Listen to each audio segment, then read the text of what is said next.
করা উচিত, কাকে ভজন করা উচিত, কি করা উচিত, কিভাবে করা উচিত, এসব নানা প্রশ্ন করতেন। কিন্তু সবাই উত্তর তার ঠিক মনোভূত হতো না। যেদিন বিশ্বরূপ গেছেন, এই বিশ্বম্বর গেছেন, নিমাই গেছেন, সেই দিন রাত্রিতে তাকে স্বপ্ন দেখবেন, আর কে যেন তাকে বলছে এই মহাপুরুষের কাছে যাও, তোমার সমস্ত প্রশ্নের উত্তর পেয়ে যাবে। ভোর হতে না হতেই তো এসেছেন, এসেই বলছে এই তো আপনি সেই পুরুষ। বলেই তখন বলছেন যে আপনি বলুন আমার কি করা উচিত, কি করা কর্তব্য। সেই মহাপ্রভু প্রথম তাকে দিলেন হরে কৃষ্ণ কৃষ্ণ কৃষ্ণ হরে হরে, হরে রাম রাম রাম হরে হরে। এই নাম তুমি করো, এই নাম করতে করতে তুমি তোমার সমস্ত প্রশ্নের উত্তর পেয়ে যাবে। আর তোমাকে এখানে থাকতে হবে না, তুমি কাশীতে চলে যাও, পরবর্তীকালে তোমার সঙ্গে দেখা হবে। এই নাম কিন্তু বাংলা কথা নয়, এই হচ্ছে শুদ্ধ সংস্কৃত কথা। হরি শব্দের সম্বোধনে হয় হরি, সেখানে অনুস্বার বিসর্গ থাকে না। কৃষ্ণ শব্দের সম্বোধনেও থাকে কৃষ্ণ, সেখানেও অনুস্বার বিসর্গ থাকে না। রাম শব্দের সম্বোধনেও হয় রাম, সেখানেও অনুস্বার বিসর্গ থাকে না। সেই জন্য এটাকে মনে হয় কিনা বাংলার কথা, বাংলা নয়, শুদ্ধ সংস্কৃত কথা। হে হরি, হে কৃষ্ণ, হে রাম, ভগবানেরই নাম, সেই আমরা ডাকি তাকে। এটা মহাপ্রভু নিজেও তৈরি করে দেননি, এটা কলি সন্তরণ উপনিষদে আছে, আর ব্রহ্মাণ্ড পুরাণে আছে, দুটি জায়গায় আছে। এক জায়গায় আছে হরে কৃষ্ণ কৃষ্ণ কৃষ্ণ হরে হরে, হরে রাম রাম রাম হরে হরে।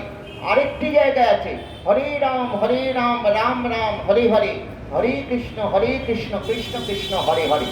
এইভাবে আছে।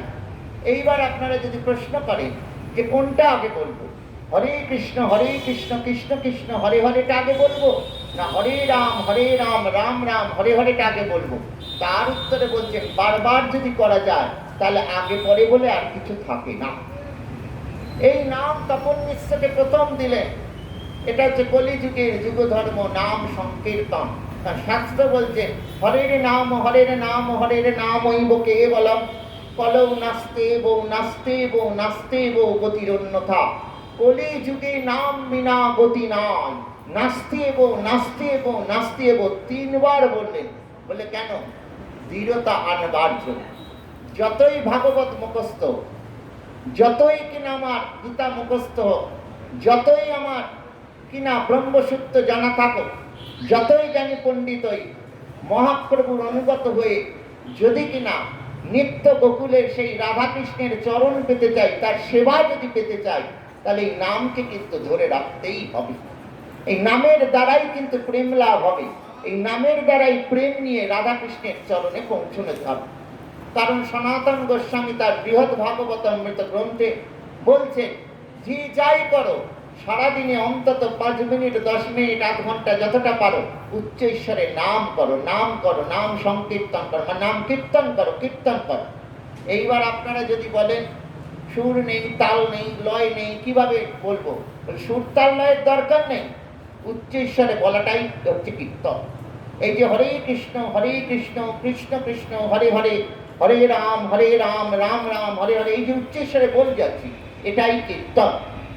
সেই জন্য বলছি এটা করা উচিত, করতে হবে। কারণ অনেকে মনে করেন ও প্রাথমিক স্তরে, ও এখন হয়ে গেছে, আবার কে ও যারা প্রাথমিক তারা করে সম্মান। নামকে আপনাকে ধরে রাখতেই হবে। আর আচার্যগণের জীবনীতে দেখা যাচ্ছে তারা বলছে যে আস্তে আস্তে যখন কিনা জড়া আসবে, হচ্ছে দেহের ধর্ম, এ আসবেই আস্তে আস্তে তুমি অনেক কিছু ভুলে যেতে পারো, কিন্তু নামকে ভুলবে না তুমি। নাম দেখবে ঠিক তোমার সঙ্গে সঙ্গে থাকবে। সেই জন্য বলছে সেই নাম সেই তপন মিশ্রকে দিলেন। সেই তপন মিশ্রের সঙ্গে দেখা হয়েছিল কিনা সত্যি মহাপ্রভু যখন সে বৃন্দাবনে যাচ্ছিলেন কাশী হয়ে, ভোরবেলা গেছেন, গিয়ে তিনি গঙ্গায় স্নান করছেন। সেই সময় তপন মিশ্র স্নান করছেন। তপন মিশ্র মহাপ্রভুকে চিনতে পারেননি, মহাপ্রভু চিনতে পেরেছেন। এই স্নান করে উঠে এসে তপন মিশ্রকে বলছে, তুমি তপন মিশ্র না? তপন মিশ্রকে চিনতে পারছেন না, কারণ কোচকানো চুল দেখেছিলেন, কি সুন্দর সাজগোজ, আর এই সন্ন্যাসী রূপ দেখছেন, মাথায় চুল টুল নেই, এইরকম। তিনি গলার আওয়াজটা চেনা লাগছে। তাই ভালো করে তাকে বলছে, প্রভু আপনি এরকম কি করে হলো? বলে খুব আনন্দ হলো, প্রভু দর্শন দিয়েছেন। তখন তাকে চন্দ্রশেখরের বাড়িতে নিয়ে যাবে, যেখানে তিনি মহাপ্রভু ছিলেন বৃন্দাবন যাবার পথে কাশীতে চন্দ্রশেখরের বাড়িতে। সেই চন্দ্রশেখরের সঙ্গে তপন মিশ্রের খুব হৃদ্যতা হয়েছিল। চন্দ্রশেখর মহাপ্রভুকে দর্শন করে বললেন, আপনার কথা তো খুব বলে তপন মিশ্র, আজ আমার কি ভাগ্য আপনাকে দর্শন হলো। এনারা ভগবান বলে মনে করতেন। সেই বলছেন, সেই প্রথম দিলে সেই দিয়ে তিনি ফিরে এলেন। ফিরে আসার কিছুদিন পর এইরকম ভাবে তার বিবাহ হলো, দেহত্যাগ হলো লক্ষ্মী দেবীর। তারপর আবার বিষ্ণুপ্রিয়া দেবীর সঙ্গে বিবাহ হলো। এইরকম ভাবে তার পিতৃবিয়োগ হয়ে গেল। পিতৃবিয়োগ হয়ে যাওয়ার পর সকলে বলা বলি করতে লাগলো যে গয়ায় যাচ্ছে না, পিণ্ডদান করছে না। তখন সেই তিনি কিনা গয়ায় গেলেন। গিয়ে সেই বিষ্ণুপাদ পদ্ম দর্শন করে মাধবেন্দ্রপুরীর শিষ্য ছিল ঈশ্বরপুরী।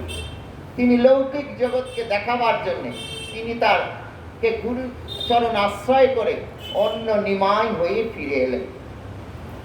তখন তিনি হরিনামে একেবারে চোখের জলে ভাসছেন।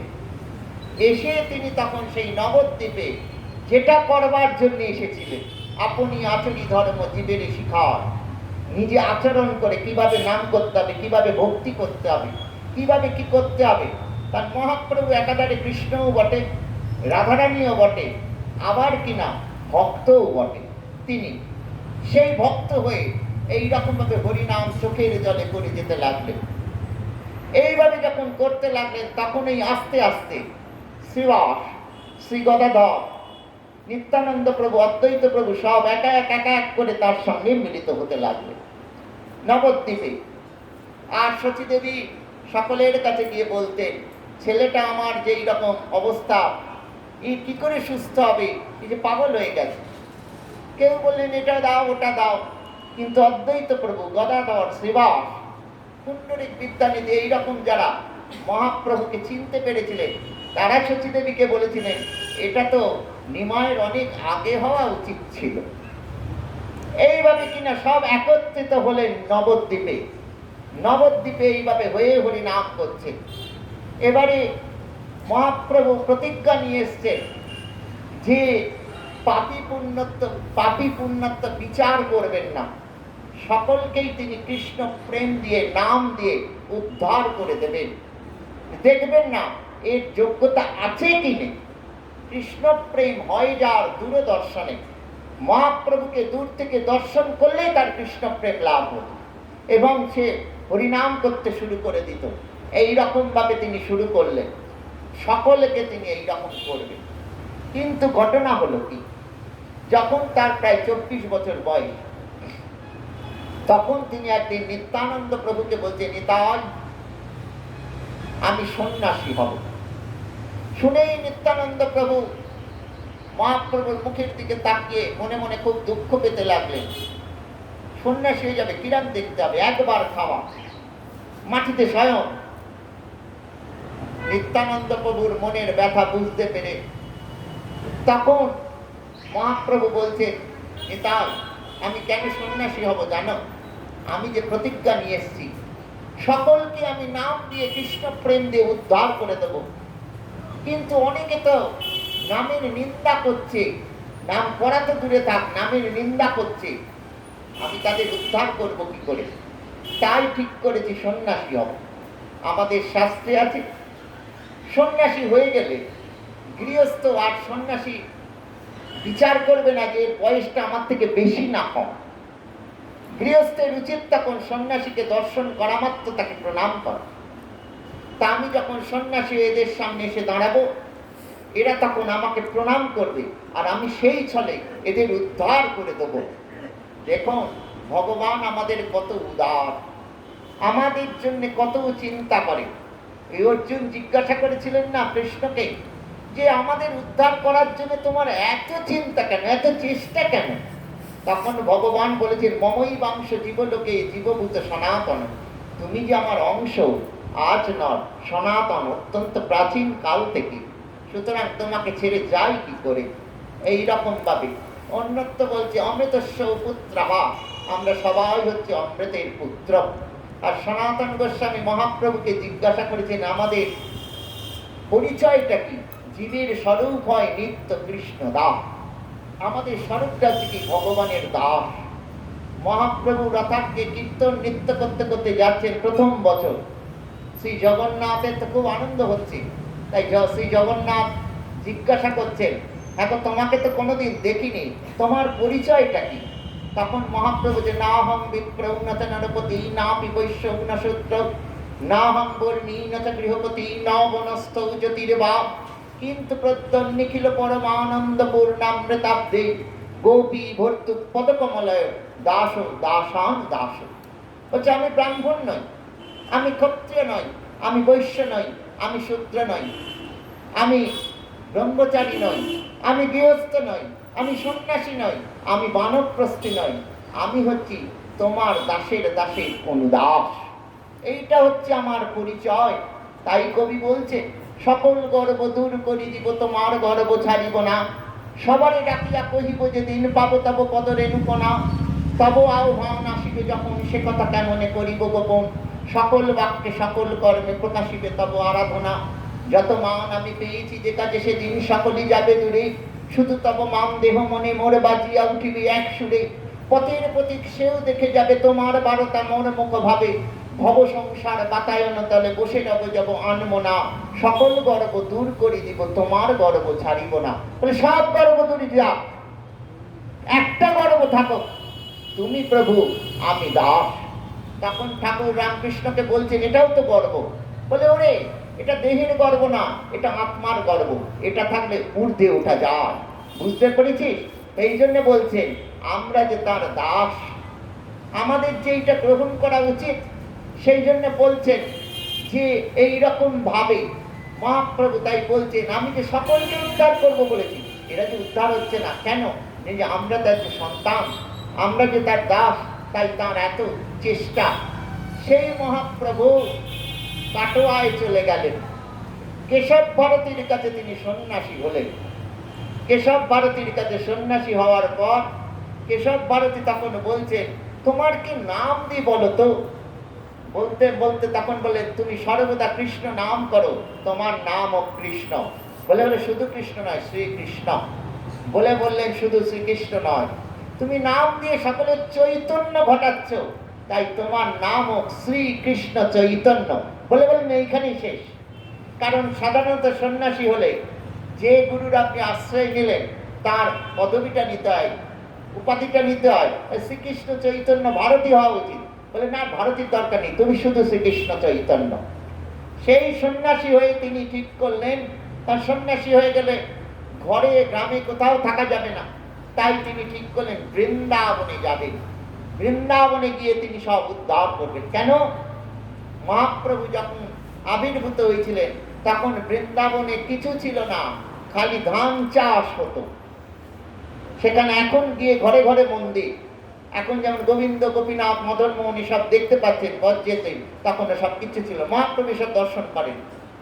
এবং শুধু তাই নয়, তার যে মনের ইচ্ছা শুধু কৃষ্ণ নয়, রাধা কৃষ্ণ যুগলের প্রচার, পূজা করানো, সেই তার ইচ্ছা। সেই জন্য তিনি বৃন্দাবনে যাবেন। আর কৃষ্ণ প্রেম, প্রেম কাকে করা যায়? বৃন্দাবনের কৃষ্ণকে। আর যত স্বরূপ ধরুন, ধরুন কিনা মথুরার কৃষ্ণ, দ্বারকার কৃষ্ণ, অযোধ্যার রাম, বৈকুণ্ঠের নারায়ণ, এনারা সবাই ঐশ্বর্যময় ভগবান। বলছেন আমি ভগবান, তুমি আমার পূজা করো।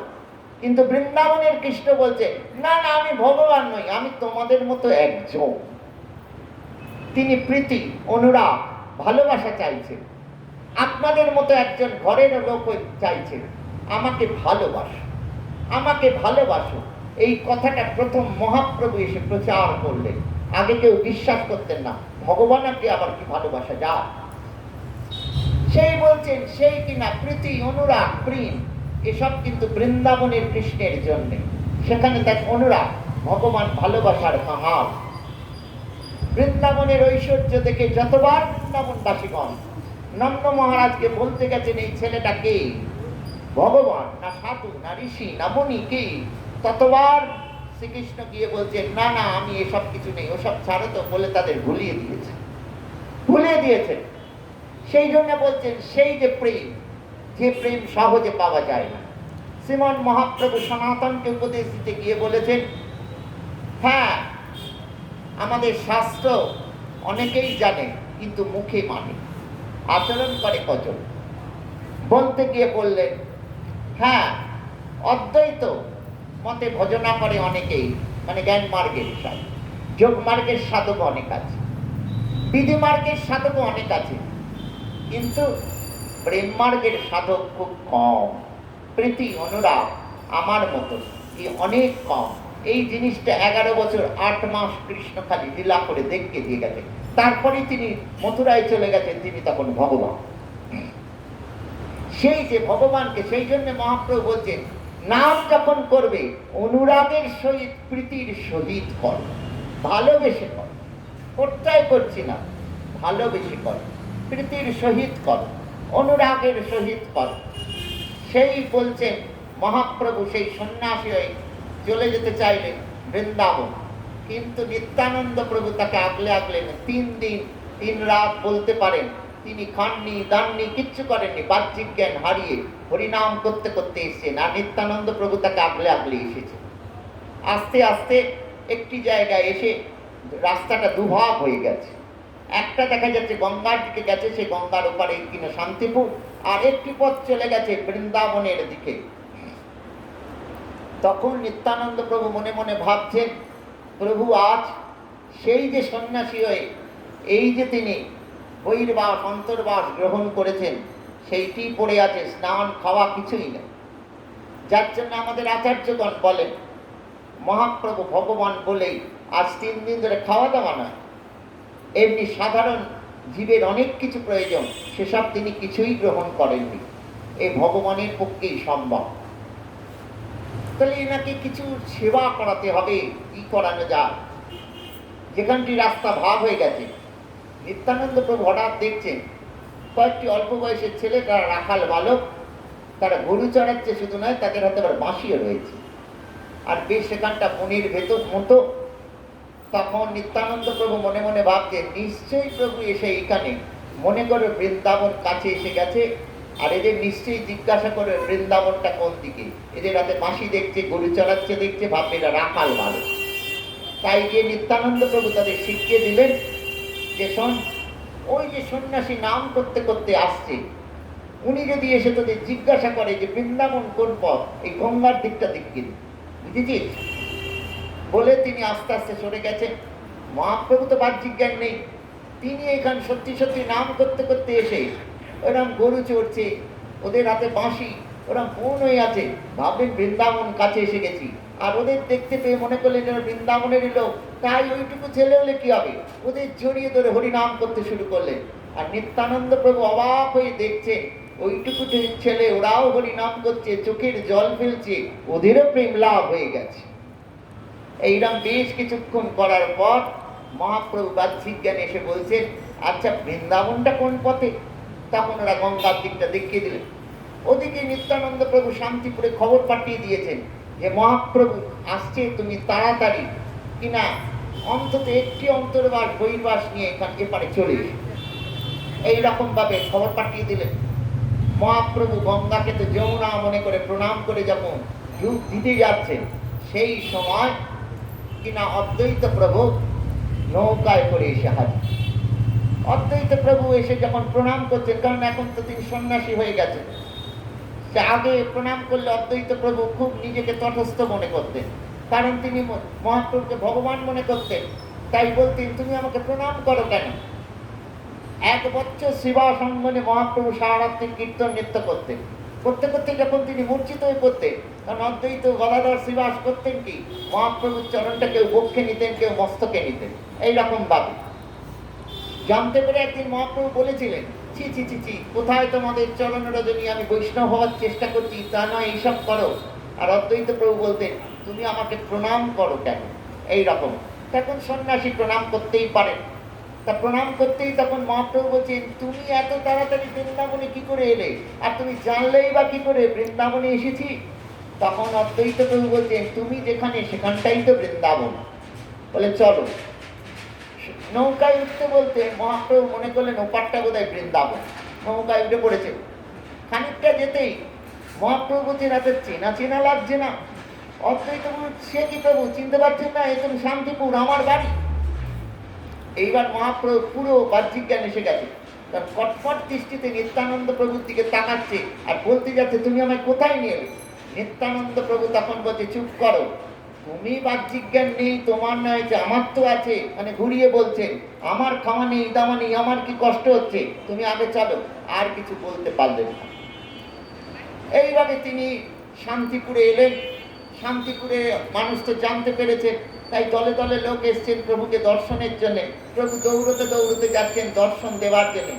নিত্যানন্দ বলছে, খবরদার, তুমি আগে স্নান করো, ওই যে তুমি কৌপিন আর ওই যে তুমি বই পাপ গ্রহণ করেছো ওসব বদল করো, স্নান করো, আগে সেবা করো, তারপর সব কিছু। এইরকম ভাবে তার নিত্যানন্দ প্রভুর তত্ত্বটা কিরকম? তিনি রামচন্দ্র লীলায় লক্ষণ ছিলেন, আর লক্ষণ যা করতে যেতেন রামচন্দ্র বাধা দিতেন। হলো কি ঘটনা, যখন কিনা ঘোষণা করা হলো, ঘোষণা ঠিক নয়, যখন কিনা কইকেয়ী বললেন যে রামচন্দ্রকে 14 বছরের জন্য বনবাস পাঠাও আর ভরতকে সিংহাসনে বসাও, দশরথ কোনো কথা বললেন না, সেইটাই ঠিক মনে হলো। তখন লক্ষণ রেগে গিয়ে কোষ থেকে তরবারি বার করে বলছেন, আজকেই আমি নারী জাতিটাকে শেষ করে দেবো। রামচন্দ্র সেটা প্রথমে শুনতে পাননি। তা রামচন্দ্র বলছেন, কি ব্যাপার, তুমি তরবারি বার করেছো কেন ঘরের মধ্যে? তখন বলছে, বলে আগে তুমি তরবারি প্রবেশ করো। তখন লক্ষণজি মনে মনে বলেছিলেন, আমি ছোট বলে প্রভু আমার কথায় বাধা দেয়, এবার আমি বড় হয়ে আসবো। কারণ শাস্ত্রে বলছে ভক্ত কখনো বড় হতে চায় না, কিন্তু ভক্ত বড় হয়ে এলো কেন? তাই বলছে। তারপর যখন কিনা বনবাসে যাচ্ছেন, রামচন্দ্র সীতা দেবী আগে আগে যাচ্ছেন আর লক্ষণ কিছুটা দূরে মাথা নিচু করে যাচ্ছেন, খুব ব্যথা, খুব কষ্ট। লক্ষণজি তখন মনে মনে বলছেন, আমি যদি আর ছোট বড় হতাম তাহলে আমিই তো বনবাসে যেতাম, তাহলে আমার প্রভুকে তো যেতে হতো না, তাহলে আমি এবার বড় হয়ে আসবো। সেই জন্যে ভগবান তার মনোবাঞ্ছা পূর্ণ করার জন্যে ওই কৃষ্ণ লীলায় তাকে আগে পাঠালেন বলরাম রূপে, আর মহাপ্রভু লীলায় আগে কিনা ওই রকম হয়ে পাঠালেন নিত্যানন্দ প্রভু রূপে। সেই জন্য বলছেন, তুমি আগে করো। গীতার কথা তিনি বাদ দিতে পারলেন না।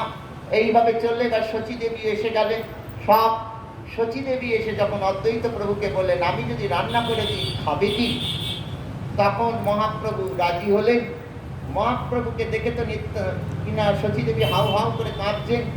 তখন নাকি শচী দেবীকে মহাপ্রভু কিছু রূপ, বিশ্বরূপে একরকম বলতে হয়, দেখিয়েছিলেন। কারণ শচী দেবীকে বলছেন, মা তুমি কাঁদছো, আমরা কাদের জন্য এসেছি, আমাদের কথা ভাবলে হবে? আমরা যাদের জন্য এসেছি তাদের কথা তো ভাবতে হবে, আমাদের কথা ভাবছো? তখন শচী দেবী আস্তে আস্তে শান্ত হয়ে গেল। এইভাবে 10-12 দিনের মতো ছিলেন অদ্বৈত প্রভুর বাড়িতে। ছিলেন বলতে তিনি থাকতে চাননি, তিনি খালি বলছেন সন্ন্যাসীর পক্ষে গিয়ে থাকা ভালো নয়, আমি আসি।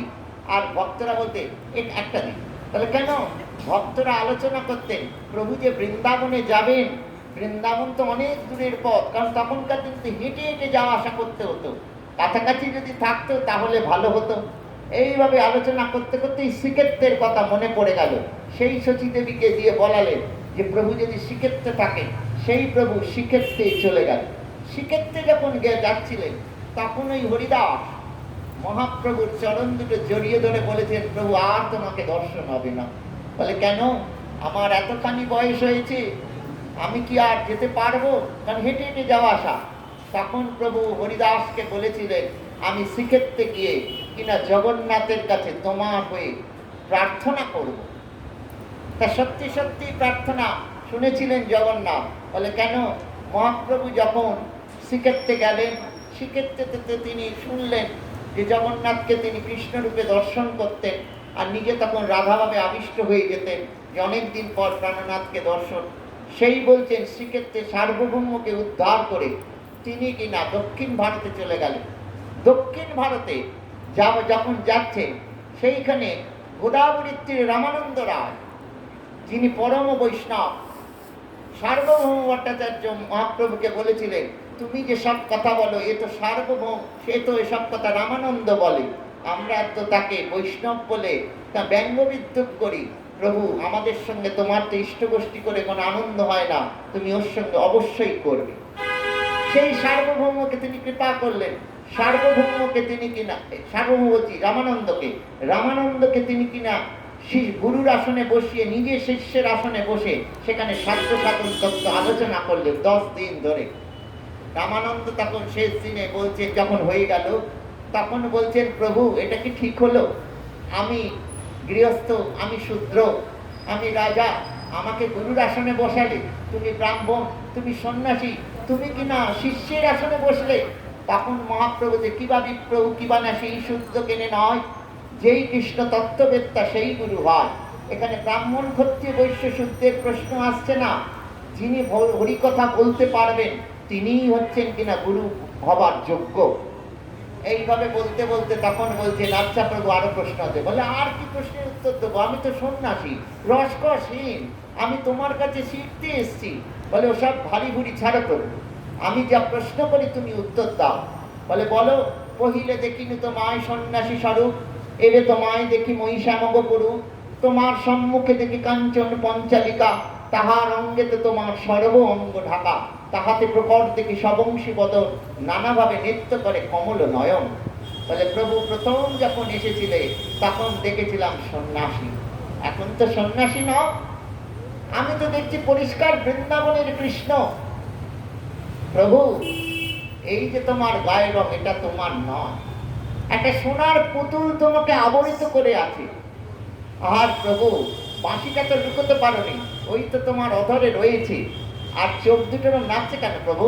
তুমি কি শ্রীমতী রাধারানীকে খুঁজছো? ওই যে প্রথমে শুনেছিলাম না পূর্বে যে তিনি রাধারানীর থেকে প্রেম ভক্তি ভাব কান্তি সব নিয়ে নেমে এসছেন, সেটা রামানন্দ বলছেন। তখন মহাপ্রভু রামানন্দকে বলছেন, ভালো করে তাকিয়ে দেখো আমি কে। তখন রামানন্দ দেখছেন কি? বলছে, রসরাজ মহাভাব তুই এক রূপ ধরি। রসরাজ হচ্ছেন শ্রীকৃষ্ণচন্দ্র, আর মহাভাব স্বরূপিণী হচ্ছেন শ্রীমতী রাধারানী। একই বিগ্রহের মধ্যে দুজনকে দর্শন করে তিনি আনন্দে মূর্ছিত হয়ে পড়লেন। তখন বলছেন, রামানন্দ মূর্ছিত হয়ে পড়লেন কেন? রামানন্দ ব্রজের বিশাখা, তিনি তো রসরাজকে দর্শন করেন, শ্রীকৃষ্ণকে দর্শন করেন, তিনি মহাভাব স্বরূপিণী শ্রীমতী রাধারানীকে দর্শন করেন, তাহলে তিনি মূর্ছিত হয়ে পড়লেন কেন? বলে, সেখানে আলাদা রূপে দেখেন। রসরাজ আলাদা বিগ্রহ আর মহাভাব আলাদা বিগ্রহ, অর্থাৎ শ্রীমতী রাধারানী এবং শ্রীকৃষ্ণ দুজনে আলাদা বিগ্রহ। একই বিগ্রহের মধ্যে তো দুজনকে এইরকম ভাবে দেখেননি কোনোদিন। মহাপ্রভু আস্তে আস্তে তাকে শুশ্রূষা করে তুলে বললেন, রামানন্দ যা দেখলে এটা কিন্তু সবাইকে বলতে যেও না। বলে, কেন? বিশ্বাস করবে না, তাই বললেন। এইভাবে বলে তিনি চলে গেলেন। সেখানে গিয়ে আস্তে আস্তে সব ভক্ত করতে শুরু করলেন। সেখানে এক ব্রাহ্মণের খুব গর্ব ছিল যে তিনি নারায়ণের ভজনা করেন, তাই সকলকে বলতেন, যে যাই ভজনা করো, নারায়ণ ছাড়া গতি নেই, মুক্তি পেতে গেলে নারায়ণকেই ভজনা করতে হবে। ওসব রাম টাম কৃষ্ণ কৃষ্ণ সব কিছু নেই, এখানে ওসব রাম হয় কৃষ্ণ হয়, আবার নিত্যধামী সেই নারায়ণ হয়ে যায়। তা মহাপ্রভুকে তিনি একদিন ভিক্ষা দিয়েছিলেন, সন্ন্যাসীকে সেবা করানোকে ভিক্ষা বলে। তা মহাপ্রভু সকালে গেছেন, গিয়ে কথা ও কথা বলতে বলতে বলছেন, দেখো তোমার মা লক্ষ্মী কত ঐশ্বর্য, কত কি, আমার প্রভুর কি আছে, তার সেবা করতে চেয়েছিলেন, কিন্তু সেবা করতে চেয়েও পাননি। কেন বা? ঘটনা হয়েছিল কি, রাসলীলা হচ্ছে, রাধারানীর পাশে শ্রীকৃষ্ণকে দর্শন করে মা লক্ষ্মী দেবী এত মোহিত হয়ে গেলেন যে নারায়ণের চরণে প্রণাম করে বলছেন, প্রভু আপনি আর ওই কৃষ্ণ একই তো, আপনি যদি আমাকে অনুমতি দেন আপনার ওই স্বরূপের একটু সেবা করে আস। নারায়ণ সঙ্গে সঙ্গে অনুমতি দিলেন। মা লক্ষ্মী দেবী নেমে আসছেন। শ্রীকৃষ্ণ বুঝতে পেরে সঙ্গে সঙ্গে যোগমায়াকে স্মরণ করলেন। গোপীরা সব ছুটে সরে গেল। মা লক্ষ্মী আসতেই বলছে, কি চাও? বলে, আপনার সেবা করতে চাই। বলে, খুব ভালো কথা, সেবা করো, কিন্তু লক্ষ্মী বলছে, কিন্তু কি? আমি এই স্বরূপেই সেবা করো। বলে, তোমার এই স্বরূপ আমি সেবা নিতে পারবো না, তুমি গোপী দেহ নিয়ে। বলে গোপী দেব না, আমি এই স্বরূপেই সেবা করব। বলে কি করে হয়? নারায়ণ এখন আমার কিনা ভগবান, আর তুমি তার শক্তি, তুমিও আমার কাছে ভগবান, তোমার সেবা আমি কি করে নেব? আমি নিতে পারবো। লক্ষ্মী দেবী তপস্যায় বসলেন, তাও কিন্তু তিনি সেবা পাননি। তখন বলছে, সত্যি কি মা লক্ষ্মী দেবী সেবা পাননি? বলে পেয়েছিলেন। গোপীর দ্বারে করে লক্ষ্মী কৃষ্ণ আস্বাদন। বলে যিনি শ্রীমতী রাধারানী তিনিই লক্ষ্মী দেবী, যিনি রুক্মিণী তিনিই লক্ষ্মী দেবী, যিনি সীতা দেবী তিনি লক্ষ্মী দেবী, আলাদা কিছু না। ভগবান যখন যে স্বরূপ ধরেন তার শক্তিও তখন সেই স্বরূপ ধরে। এইভাবে বলতে তখন সেই ব্রাহ্মণ হাউ হাউ করে কাঁদতে লাগলেন। প্রভু তো চলে গেছেন মধ্যাহ্ন আহ্নিকৃত্য করতে, তারপর ঘুরে এসে দেখেন রান্না বান্না কিছু করেননি। তখন মহাপ্রভু তাকে বোঝাতে, তখন মহাপ্রভুর চরণ দুটো জড়িয়ে ধরে বলে, তুমি সাক্ষাৎ কৃষ্ণ, এইভাবে তো আগে কেউ আমাকে বুঝায়নি। এইরকম ভাবে তিনি কৃপা করতে করতে এক কুষ্ঠ ব্রাহ্মণ, তার এত কুষ্ঠ হয়েছিল সে হাঁটতে পারে না, চলতে পারে না, রাস্তায় পড়ে থাকে, তার দেহে মানে পোকা হয়ে গেছে। তাকে মহাপ্রভু একবার আলিঙ্গন করতেই তার দেহ একবারে সুন্দর হয়ে গেল, তার কুষ্ঠ সেরে গেল। এইভাবে প্রভু কৃপা করতে করতে এলেন। এমনকি বৃন্দাবন যাওয়ার পথেও তিনি কিনা পুনের পথ দিয়ে যে গেছেন, তিনি বাঘ, হরিণ, হাতি, সিংহকে হরিনাম করিয়েছিলেন। এ ভগবানের পক্ষেই সম্ভব, ভগবান ছাড়া আর কারোর পক্ষে সম্ভব নয়। এইভাবে তিনি দক্ষিণ ভারত ভ্রমণ করে এলেন। এসে তিনি রথযাত্রায় অংশগ্রহণ করেছিলেন। সেইতে এবং সেই গুন্ডিচা মার্জন লীলা যখন হয়, গুন্ডিচা মার্জন তিনি প্রথম প্রকাশ করেছিলেন যে আমি এই মন্দির পরিষ্কার করবো। শুনে সার্বভৌম রাজা প্রতাপরুদ্র খুব অবাক হয়ে গেছিলেন। এইভাবে প্রভু কৃপা করলেন। এইভাবে তারপরে তিনি কি করলেন, বললেন তিনি তো সকলকেই উদ্ধার করার জন্য এসেছেন, কিন্তু দেখলেন আমি তো সব জায়গায় যেতে পারছি না। তখন তিনি করলেন কি, তাকে যে দর্শন করছে তার তো কৃষ্ণপ্রেম লাভ হচ্ছে। এইবার তিনি যখন তার বাড়িতে যাচ্ছেন, তার পাড়ায় যাচ্ছেন, তাকে যখন তার বাড়ির লোক, পাড়ার লোক দর্শন করছে, তারও কৃষ্ণপ্রেম লাভ হচ্ছে। এইরকম প্রভু সকলকে আচার্য করে ছেড়ে দিতে লাগলেন। তা সেই জন্য বলছে, কৃষ্ণর থেকে মহাপ্রভুর কৃপা বেশি। পাপী পুণ্যাত্মা বিচার করছে না, সকলকেই এইরকম ভাবে প্রেম দিয়ে যাচ্ছেন। কারণ প্রেম লাভ করা তো সহজ কথা না। কারণ হৃদয় প্রীতি না আসলে, অনুরাগ না আসলে তো প্রেম লাভ হয় না। সেই জন্য বলছি এটা তো সহজ কথা না। এইভাবে প্রভু কৃপা করে যেতে লাগলেন। রূপ সনাতন তারই দেওয়া নাম। সেই রূপ সনাতনকে তিনি কিনা উপদেশ দিলেন, দিয়ে বললেন, শোনো তোমরা বৃন্দাবনে যাও, বজ্রের তৈরি গোবিন্দ গোপীনাথ মদন মোহন এসব নষ্ট হয়ে যায়নি, এসব তুমি আবার উদ্ধার করো। শুধু উদ্ধার করো না, তার পাশে রাধারানীকে রেখে রাধাকৃষ্ণ যুগলের পূজা প্রচার করো। আর এসব পূজা পদ্ধতি এসব লেখো, ভক্তির কথা লেখো। কারণ আমরা তো চিরকাল থাকবো না, পরবর্তীকালের মানুষ জানবে কি করে। এইরকম ভাবে তিনি তাদের উপদেশ দিয়ে বৃন্দাবনে প্রেরণ করেছিলেন। তার আগে তিনি নিজে বৃন্দাবনে গেছিলেন। তখন বৃন্দাবনে কিছু ছিল না। শুধু তাই নয়, যে রাধাকুণ্ড শ্যামকুণ্ড ডোবা হয়ে গেছিল, সে কাঠুলি গ্রাম, সেখানে গিয়ে জিজ্ঞাসা করছে এখানে রাধাকুণ্ড শ্যামকুণ্ড ছিল, কোথায় গেল? কেউ উত্তর দিতে পারছে না। সেই দুটো ডোবা থেকে তখন মহাপ্রভু একটা ডোবায় ডুব দিতেই তার রাধা আবেশ আসতে তখন বললেন এইটা রাধাকুণ্ড, এইটা শ্যামকুণ্ড। পরবর্তীকালে রঘুনাথ গোস্বামী এনারা এগুলোকে উদ্ধার করে আবার প্রচার করলেন। সেই কিনা রূপ গোস্বামী গোবিন্দদেবকে উদ্ধার করলেন, সনাতন গোস্বামী কিনা মদন মোহনকে উদ্ধার করলেন। এইরকম ভাবে উদ্ধার করে সেই বৃন্দাবনকে আবার জাগরিত করলেন। এইভাবে মহাপ্রভু আমাদের বোঝালেন যে এইভাবে রাধা কৃষ্ণের চরণ পেতে গেলে, এইবার যদি বলে যে মহাপ্রভু যদি ভগবান হন, মহাপ্রভু যদি রাধাকৃষ্ণই হন, তাহলে মহাপ্রভুর পূজা করলেই তো হয়ে যায়, আবার আলাদা করে রাধাকৃষ্ণের পূজার দরকারটা কি?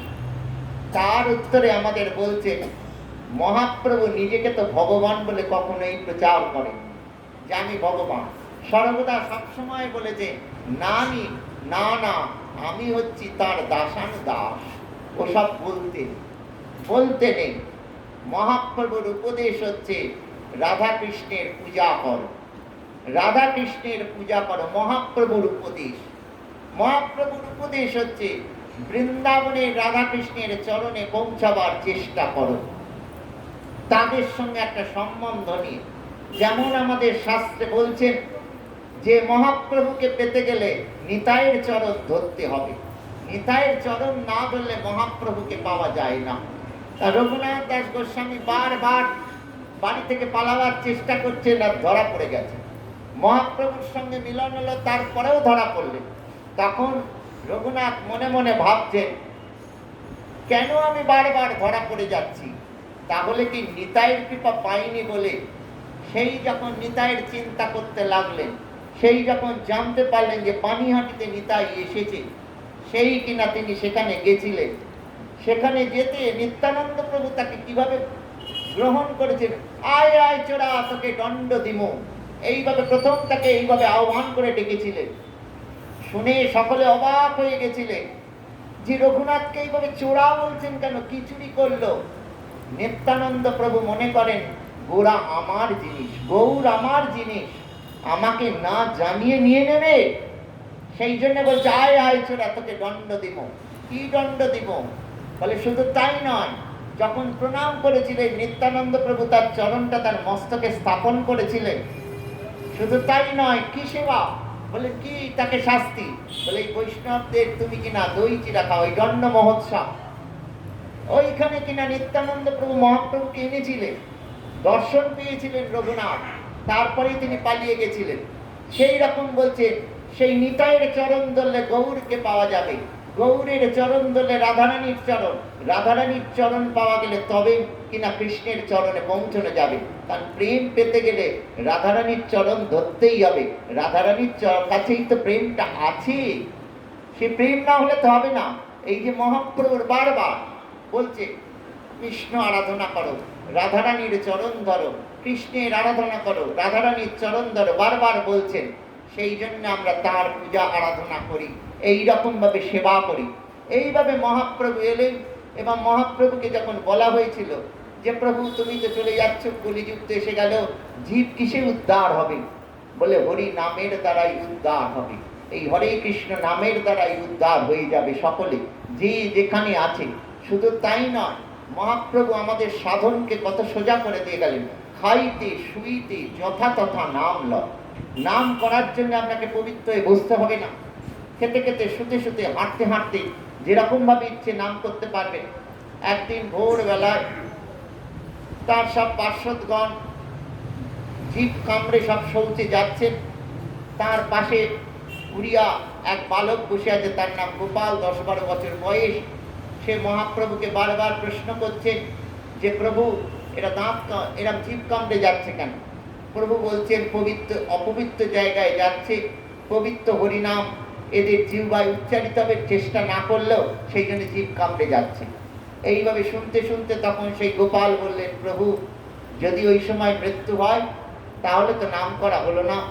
তখন মহাপ্রভু বললেন জিহ্বা ছেড়ে দাও, নাম হচ্ছে হতে দাও। সেই থেকে তার নাম হলো গুরু গোপাল। এই রকম ভাবে সেই জন্য বলছে, ওরে মন দিগিরে তোমায় পাইয়া মনুষ্য জন্ম না চিন্তিলে কৃষ্ণ কর্ম বৃথা জন্ম গেলরে খেলায়। কতক সুকৃতি ফলে মানুষ উত্তম কুলে তাহাতে ভারতবর্ষে জন্ম, ধন্য কলি যুগ যাতে শ্রীকৃষ্ণ চৈতন্য যাতে নাম মাত্র করিল প্রকাশ। পায়ে ধরি ছাড়ো ভ্রম কিছু নাহি পরিশ্রম, কৃষ্ণ কৃষ্ণ কহ অবিরাম। কহ লক্ষ কথাম তাহে না আলিস জ্ঞান, কৃষ্ণ নাম ভার মাত্র সার। আমরা বলি কলির যুগে জন্মগ্রহণ করছি, কি আমাদের ভাগ্য খারাপ? বলে না, একটা স্বীকৃতি আছে, সেই কলিযুগে জন্মগ্রহণ করেছি, যে কলিযুগে কিনা রাধা কৃষ্ণ মিলিত তনু শ্রীমন মহাপ্রভু আবির্ভূত হয়ে আমাদের সাধনকে কত সোজা করে দিয়ে গেছে। খালি নাম করতে পারলেই হলো, কিছু চাই না, শুধু নাম করো। বলে কত কথা বলে যাচ্ছ, আর একবার হরি কৃষ্ণ রাম বলতেই যত কষ্ট হচ্ছে। ওরে মন বলে রে গোবিন্দ নাম, আজিকালি করি কি আর ভাবিছ কবে তোর ঘুচিবে কাম। কালি যে করিবে তুমি যে বলিছ আজি তা করো না ভাই, আজি যে করিবে তা করো এখনই কি জানি কখন যায়। সেদিন যুগে এই রাজার বিচার এখন সেসব রাখো, বদন ভরিয়া গৌর হরি বলে যুগের ধরম বল। রসনা বদন বসের ভিতর কেবল বলিলে হয়, আলিশ করিয়া নরকে যাইবে কার বা অপচয়। বলে কাল বলবো, পরশু বলবো, একটু পরে বলবো। বলে প্রাণটা যে একটু পরে থাকবে, কেউ স্থিরতা আছে? কখন প্রাণটা চলে যায়? আর সত্য যুগের বলছো ধ্যান, মনই ঠিক নেই, আবার ধ্যান করবে। যোগ্য পবিত্র বস্তু পাওয়া যায় না, সেই জন্য যেসব ছাড়ো, নাম করো, নাম করো, নামের দ্বারাই উদ্ধার হয়ে যাবে। ইচ্ছে করলেই হয়। ভগবান এতটা কৃপা করেছেন। সেই মহাপ্রভু আবির্ভাব দিবস এই দুদিন পরেই তিনি কৃপা করে এই 537 বছর আগে নেমে এসেছিলেন। নেমে সেই বাংলার বুকে, মানে আমাদের এইখানে কাছের মানুষ, খুবই আপনজন, তিনি আমাদের এইভাবে কৃপা করে গেছেন। সেই নাম যদি আমরা না করি, তাকে যদি না চিন্তা করি, তাহলে কি করে হয়? তাই নিত্যানন্দ প্রভু দরজায় গিয়ে গিয়ে কোরআনেরে বলতেন, নাড়তেন যখন, তখন গৃহস্থরা ভাবতেন সন্ন্যাসী ভিক্ষা করতে এসেছেন। বলে আমরা ওসব ভিক্ষা চাইনি, একটু গৌর বললাম, হরি বল না, এইভাবে বলতেন। সেই জন্য বলছেন অন্তে তু স্মৃতিহি পরম লাভ। এখন থেকে সেই জন্য আমাদের চেষ্টা করা উচিত, মৃত্যুর সময় যাতে আমরা হরিনাম করতে করতে যেতে পারি। তাহলে কি হবে? আর ফিরে আসতে হবে না। সেই কৃপা প্রার্থনা করে, সেই ভক্তি প্রার্থনা করে, সেই হরিনাম করে তাদের চরণে প্রণাম জানি, আপনাদের সকলের চরণে প্রণাম জানি। আজ এখানে বিশ্রাম।